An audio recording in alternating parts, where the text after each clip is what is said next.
भारत सरकार ने सुरक्षा को ध्यान में रखते हुए 59 चाइनीज ऐप्स को बैन कर दिया है। इस फैसले के बाद चीन की बौखलाहट बढ़ गई है।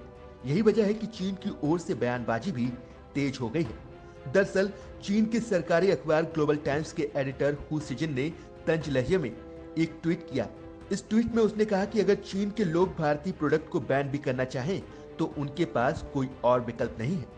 इसलिए भारतीयों के पास राष्ट्रवाद से ज्यादा महत्वपूर्ण कुछ और होना चाहिए। इस ट्वीट का मशहूर कारोबारी आनंद महिंद्रा ने ऐसा जवाब दिया कि चीनी पत्रकार की बोलती बंद हो गई और आनंद महिंद्रा के इस ट्वीट की हर तरफ तारीफ हो रही है। सोशल मीडिया पर एक्टिव रहने वाले महिंद्रा ग्रुप के चेयरमैन आनंद महिंद्रा ने ट्वीट किया, मुझे लगता है कि इंडिया इंक को ये टिप्पणी पहली बार मिली है। ये सबसे ज्यादा प्रभावी और प्रेरक साबित हो सकती है। हमें उकसाने के लिए धन्यवाद। हम इस मौके को भुनाकर दिखाएंगे। इससे पहले भी दिग्गज उद्योगपति आनंद महिंद्रा ने टिकटॉक बैन होने पर भी प्रतिक्रिया दी थी। उन्होंने ट्वीट कर कहा था, मैंने टिकटॉक कभी डाउनलोड नहीं किया, लेकिन मैंने अभी चिंगारी डाउनलोड किया है। आपको ज्यादा ताकत मिलेगी। आपको बता दें कि स्वदेशी चिंगारी ऐप को टिकटॉक के विकल्प के रूप में देखा जा रहा है। यही वजह है कि टिकटॉक के बैन होने के बाद इसे तेजी से डाउनलोड किया गया है।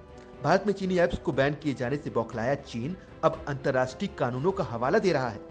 चीन के विदेश मंत्रालय के प्रवक्ता झाओ लिजियान ने कहा है कि स्थिति का करीब से आकलन किया जा रहा है। चीन की सरकार हमेशा चीनी कारोबारियों को अंतर्राष्ट्रीय और स्थानीय कानून नियमों का पालन करने को कहती है। बीते दिनों गलवान घाटी में चीन के हरकत की वजह से दोनों देशों के बीच तनाव बढ़ गया है। इस घटना में भारत के 20 जवान शहीद हो गए थे, तो वहीं चीन को भी भारी नुकसान उठाना पड़ा। इसके बाद से ही भारत में चीन और चीन के बने प्रोडक्ट के बहिष्कार की मुहिम तेज हो गई। इस मुहिम को सरकार का भी साथ मिल रहा है।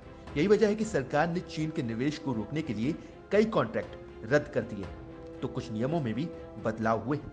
अब ताजा मामला 59 चाइनीज ऐप्स को बैन करने का है। इनमें टिकटॉक के अलावा यूसी ब्राउजर समेत कई पॉपुलर ऐप भी शामिल हैं।